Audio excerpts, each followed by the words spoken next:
और Bhopal red zone में शामिल किया गया है और इस वक्त ज़रूरत है लॉकडाउन 0.3 की। अगर बात करें तो लोगों को किस तरीके से इसमें अब सहयोग देना है, लॉकडाउन 0.3 में किस तरीके से कोरोना को हराने को लेकर पूरी जंग लड़ी जा रही है, उसमें युवाओं की भूमिका क्या हो सकती है, इस पर बातचीत के लिए हमारे साथ पंकज चतुर्वेदी एक मोटिवेटर हैं, स्पीकर हैं, वो हमारे साथ सीधे लाइव जुड़ गए हैं भोपाल से। पंकज जी, स्वागत करते हैं आपका दूरदर्शन मध्य प्रदेश में। सबसे पहले तो यही जानना चाहूंगा पंकज जी, आप मोटिवेशनल स्पीकर हैं, लगातार इस कोरोना के दौर में भी हम देख रहे हैं प्रत्यक्ष तौर पर नहीं तो लेकिन ऑनलाइन आप युवाओं के संपर्क में हैं, युवाओं के बीच में आप जाते रहे हैं।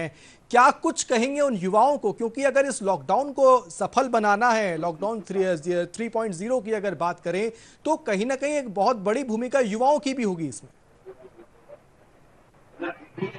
देखिए आदित्य जी, आपने बहुत वाजिब सवाल पूछा और मैंने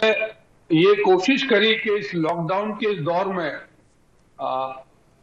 ये आवाज ही को हो रही है, यदि थोड़ी सी आसानी हो जाए तो। आपकी आवाज मुझे बिल्कुल सही मिल रही है पंकज जी। मैं ये निवेदन कर रहा था कि लॉकडाउन के उस दौर में ये सबसे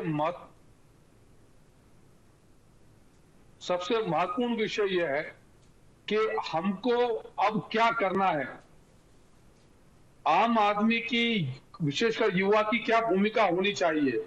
और इसीलिए मैंने तय किया कि बतौर मोटिवेशनल स्पीकर में 7-8 साल से जिस प्रकार से लोगों के बीच जाकर काम कर रहा था, मुझे मेरी आवाज ही को हो रही, तो ये अगर आपके एंड पर दोस्त हो जाए तो। मैं बिल्कुल कोशिश कर रहा हूं पंकज जी, हमारे टेक्निकल टीम को ये इस बात पर काम कर रही है, लेकिन आप अपनी बात रख सकते हैं जी। मैं निवेदन कर रहा था कि बतौर मोटिवेशनल स्पीकर में पिछले 8-9 साल से जब लोगों के बीच जाता हूं, युवाओं के बीच जाता हूं, उनसे जाकर बातचीत करता हूं, तो मैंने उसी जो प्रयास था उसको इस लॉकडाउन के दौर में भी बंद नहीं किया और सोशल मीडिया का, इलेक्ट्रॉनिक कम्युनिकेशन का, इस प्रकार की डिवाइस का माध्यम सहारा लिया। और अब मैं कोशिश कर रहा हूं बराबर कि लोगों से जाऊं, उनसे बातचीत करूं। और ये सोशल मीडिया एक ऐसा माध्यम है, इलेक्ट्रॉनिक गैजेट्स ऐसे माध्यम है जहां हम उनसे उनकी बातचीत कर सकते हैं। इसीलिए मैंने कोशिश करी कि इलेक्ट्रॉनिक मीडिया के माध्यम से, सोशल मीडिया के माध्यम से युवाओं से उनके सवाल बुलवाए और सवाल बुलाकर उन सवालों के उत्तर देने की कोशिश कर रहा हूं। और ये ठीक उस प्रकार से है कि जैसे राम सेतु के निर्माण में गिलहरी की भूमिका थी, वैसे ही मैं इस संक्रमण के दौर में अपनी भूमिका का निर्वहन कर रहा हूं और सबसे एक ही आग्रह कर रहा हूं कि ये संकट का समय नहीं है, ये संयम का समय है। आपके आसपास क्या घटित हो रहा है ये आपके नियंत्रण में नहीं है, कोरोना को लेकर क्या स्थिति हमारे नियंत्रण में नहीं है, पर हम हमारे अंदर किस प्रकार इस सब चीजों को ले रहे हैं वो हमारे नियंत्रण में है। और जो हमारे अंदर है, यदि हमारे अंदर संयम है, धीरज है, धैर्य है, तो आप ये मान के चलिए कि वो बाहर भी परिलक्षित होगा। और अभी इस संकट में सबसे बड़ी आवश्यकता उसी की है, संयम की, धीरज की और धैर्य की।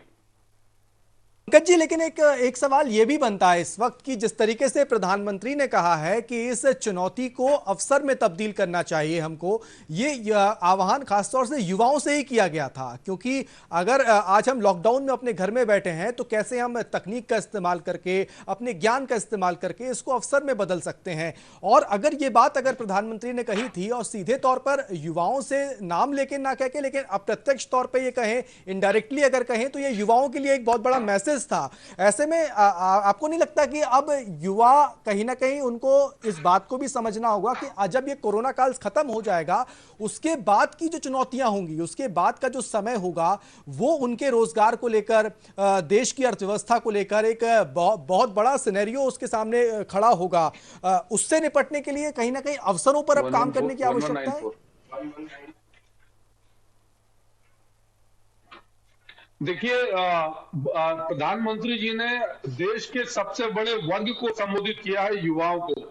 और हम सब जानते हैं कि आज देश की 133 करोड़ की आबादी में भी सबसे बड़ी संख्या और भूमिका है तो वो युवाओं की है। और प्रधानमंत्री जी और सरकार दोनों इस बात को जानते और समझते हैं कि इन नई परिस्थितियों में यदि कोई सबसे बड़ा ध्वजवाहक होगा परिवर्तन का तो वो युवा होंगे। और हमको ये भी स्वीकार करना पड़ेगा कि कोरोना के इस संक्रमण काल के बाद अब कामकाज की परिस्थितियां, सामाजिक परिस्थितियां, आर्थिक परिस्थितियां, राजनीतिक परिस्थितियां, सब में बदलाव होगा। हम जिस फिजिकल डिस्टेंसिंग की बात कर रहे हैं, वो फिजिकल डिस्टेंसिंग, वो मेंटल डिस्टेंसिंग, वो अब जनरेट हो गई। युवाओं को अब ये प्रयास करने होंगे कि वो अधिक से अधिक अपने आप को इस नए इलेक्ट्रॉनिक गैजेट्स के दौर में अपने आप को इक्विप्ड करें, मजबूत करें, और ये मानस और मानसिकता बनाए कि इस दौर में जहां हमको एक सुरक्षित दूरी का पालन करना है, उस सुरक्षित दूरी के पालन के लिए क्या किया जा सकता है। और ये सबसे अच्छी बात है, मैं हमेशा इस बात को कहता हूं कि जब भी कोई चुनौती आती है तो वो अवसर के रूप में आती, समाधान लेकर आती है। आप सोचिए कि यदि आज ये इलेक्ट्रॉनिक गैजेट्स, इंटरनेट, ये सब सामान नहीं होते तो दुनिया ठप हो जाती। लेकिन प्रकृति ने हमको यदि चुनौती दी है तो तकनीक का ये उपहार भी दिया है कि इस तकनीक के उपहार के जरिए, इस इलेक्ट्रॉनिक मीडिया के माध्यम से, संचार तकनीक के नए संसाधनों से हम इस कोरोना के संक्रमण से कि न जिस केवल तरीके से लड़ सकते आपने हैं सोशल अपितु मीडिया की जीत बात सकते की, हैं। इलेक्ट्रॉनिक तो मीडिया की युवा बात की, सोशल मीडिया की भूमिका कितनी महत्वपूर्ण हो जाती है खासकर आप जैसे मोटिवेटर्स के लिए, क्योंकि प्रधानमंत्री ने भी, हमने पिछले दिनों देखा है कि ना सिर्फ टीवी नहीं, सोशल मीडिया के प्लेटफॉर्म पर आकर उन्होंने अपील की है। और कई बार तो वो ऐसे प्लेटफॉर्म पर भी गए हैं जहां पर आप उम्मीद भी नहीं कर सकते थे, कल्पना भी नहीं कर सकते थे। ये जो अपॉर्चुनिटी वाली बात उन्होंने कही, ये लिंक्डइन पर जाके कही, लिंक्डइन पर एक लेख लिखा उन्होंने। वो चाहते तो टीवी पर आते और बोल देते इस बात को, लेकिन लिंक्डइन पर एक आर्टिकल उन्होंने पब्लिश किया अपना। तो ऐसे में ये भी एक संदेश था इसके पीछे कि सोशल मीडिया पे भी कई सारे प्लेटफॉर्म्स हैं जिनका आप इस्तेमाल कर सकते हैं। मैं बिल्कुल सहमत हूं आपकी बात से, और ढेरों ऐसे प्लेटफॉर्म है सोशल मीडिया के, चाहे आप लिंक्डइन की बात करें, टेलीग्राम की बात करें, ट्विटर की बात करें, फेसबुक की बात करें, व्हाट्सएप की बात करें, इंस्टा की बात करें। जी, आप देखिए कि कितनी बढ़िया सुविधा है कि मैं अपने घर में, अपने ऑफिस में बैठा हुआ हूं और आपके दूरदर्शन मध्य प्रदेश के माध्यम से पूरे मध्य प्रदेश में लोग इस कार्यक्रम को देख रहे हैं। ये तकनीक की सफलता से संभव हुआ। तो इसलिए प्रधानमंत्री जी इस बात को बखूबी समझते हैं कि कैसे युवाओं तक आसानी से पहुंचा जाए, और ये माध्यम सबसे सशक्त और सबसे सरल तरीका है जो किसी भी व्यवस्था की आवाज को,